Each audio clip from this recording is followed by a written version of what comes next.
Bonjour et bienvenue sur ma chaîne, la nature c'est mon école. Alors aujourd'hui, hier plutôt, j'étais à une porte ouverte et il y avait une petite animation sur un petit animal que j'affectionne particulièrement parce qu'il fait un travail de ouf sous nos pieds.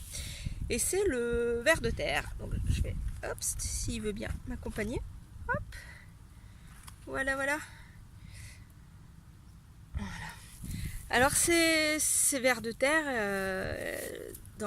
chez nous en fait on peut en observer trois groupes différents qui travaillent différemment en fait. Le premier groupe s'appelle les épigées. C'est les plus petits, ils sont tout rouges et eux ils travaillent juste sur la surface du sol en fait. Alors tous ils servent à transformer la matière organique du sol, et puis avec leur galerie en fait ils servent aussi à l'aération du sol pour que l'eau et l'air en fait s'écoulent correctement. Donc ça c'est le boulot des vers de terre en général.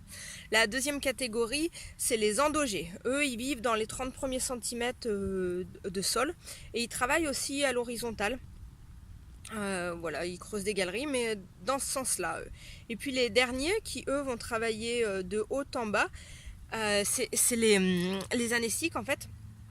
Et eux, ils remontent à la surface de temps en temps, et puis ils peuvent descendre jusqu'à plusieurs mètres sous nos pieds pour faire ce travail.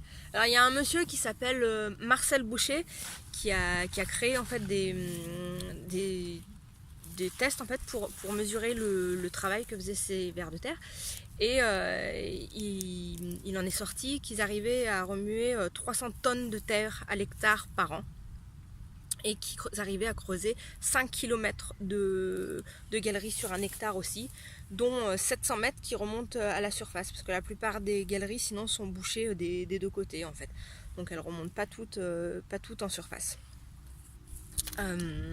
Comment est-ce qu'on peut savoir si on a des vers de terre dans notre jardin? Et ben tout simplement quand on voit leurs petites crottes en superficie, c'est des petits grumeaux en fait qu'on peut voir assez facilement. Alors vous allez me demander, il est où le cucu, il est où la tétette?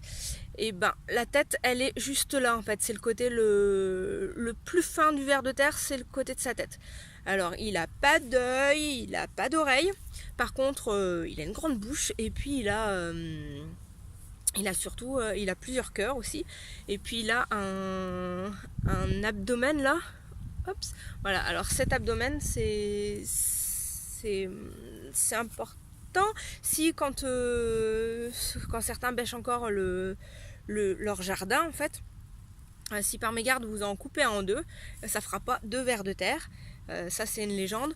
Par contre, si c'est coupé donc après l'abdomen, donc ça laisse la tête et puis l'abdomen, et ben il va réussir à se reconstituer ses anneaux et puis à se refaire. Par contre, si c'est du côté entre l'abdomen et la tête, et ben il mourira. Il pourra pas se reconstituer. Que dire d'autre? Bah si, il a un petit cerveau aussi du côté de la tête, il est tout petit mais il en a un. Voilà, et puis c'est un ver de terre, c'est hermaphrodite, donc ça veut dire que il est à la fois mâle et femelle. Par contre, pour se reproduire, et ben il faut qu'il soit deux. Voilà, puis qu'il se donne des spermatozoïdes en fait pour arriver à se reproduire. Un ver de terre, ça naît dans un cocon. Et puis ça a une espérance de vie, alors selon les différents groupes, mais on va dire entre 1 et 8 à 10 ans. Voilà pour ce petit animal. Voilà, il commence à en avoir un peu marre d'être dans ma main.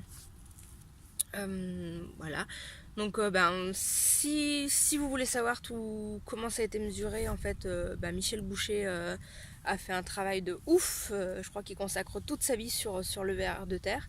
Donc vous pouvez aller voir. Ah si, et ce que je voulais vous dire, c'est qu'avec mes clients, des fois, pour compter le nombre de vers de terre, et puis pour voir si la parcelle travaille bien, et s'il y en a sous les yeux, bon, je vais les relâcher pour pas les laisser plus longtemps. Hop, sans abri. Voilà. On fait un test en fait à base d'eau et de moutarde. Donc dans un arrosoir, vous mettez de l'eau, de la moutarde, on arrose le sol sur 1 m², et puis on attend qu'une première vague de vers de terre remonte. Donc c'est souvent les épigées et puis les endogées en fait qui vont remonter les premiers. Et puis au bout de 10 minutes, un quart d'heure, on remet de l'eau avec de la moutarde. Et là, c'est les anéciques qui vont à leur tour remonter en surface. Donc bien sûr, une fois qu'ils sont remontés, rincez-les dans l'eau pour pas que ça leur picote trop longtemps le dos. Et puis à la fin de l'expérience, une fois que vous les avez observés, que vous avez trouvé quel côté était la tête, quel côté étaient les fesses, et ben voilà, les relâcher dans la terre et puis les remettre à leur milieu naturel. Donc voilà, j'espère que cette vidéo vous a plu. N'hésitez pas à vous abonner à ma chaîne et puis à mettre des commentaires sous la vidéo. Voilà, à me dire si elle vous a plu ou pas, et puis ce que vous aimeriez trouver dans les prochaines vidéos. Je vous souhaite une très belle fin de journée. À bientôt.